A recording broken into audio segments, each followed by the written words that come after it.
আমি যখনই দেখেছি আপনাকে ভালোবেসে একটা কথা বললে আমার প্রশংসায় নেট ভেসে যায়। এটার কারণ কি? যখনই আপনাদেরকে কোনো একটা মানে এমন কি মানে মানে এটা একটা ফেনোমেনাল শক্তি কিন্তু আপনাদের, যে আপনারা কোনো একটা প্রশ্ন করা, কোনো একটা কিছু আপনাদের বিপক্ষে গেলে এবং সেটা অসভ্য গালাগালি দিয়ে ভরা থাকে কিন্তু এগুলা। আপনি কি কখনো খেয়াল করেছেন? আপনাকে কেউ বলেছে এগুলা? দেখেন, ফেসবুকের বিষয়গুলো নিয়ে আমি অত বেশি চর্চায় অভ্যস্ত না।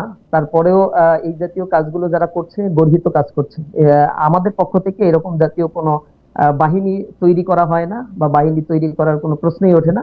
আহ, যারা করছেন, ভাষাগত দিকগুলো অবশ্যই সকলকে সংযত হওয়া উচিত বলে আমাদের মনে হয়। আর বা আমরা মনে বাকিগুলি ঠিক আছে, মানে ভাষাগত দিকটা একটু ঠিক হলে বাকিগুলি ঠিক আছে, মানে একদম। না না, সামগ্রিক বিষয়ে যে প্রতিক্রিয়াগুলো দেখাচ্ছে, ব্যক্তি তো তার ব্যক্তির অপিনিয়ন জানাবে। আমাদের পক্ষ থেকে তো কাউকে বলে দেওয়া হয় না যে এই ওপিনিয়ন গুলো তোমরা এইভাবে জানবা, এইভাবে বলবা। আপনি বলছেন যে ইনস্ট্যান্ট, আমি যখন বলছি তখনই প্রতিক্রিয়া দেখাচ্ছে। তো ইনস্ট্যান্ট যখন প্রতিক্রিয়াগুলো দেখাচ্ছে, তখন তো আপনি স্বাভাবিকভাবেই বুঝছেন যে ব্যক্তি তার নিজ জায়গা থেকে বলছে। আবার অনেকেই এমন ভাবে আমি আপনার সাথে ফাঁদে ফেলার একমত। জন্য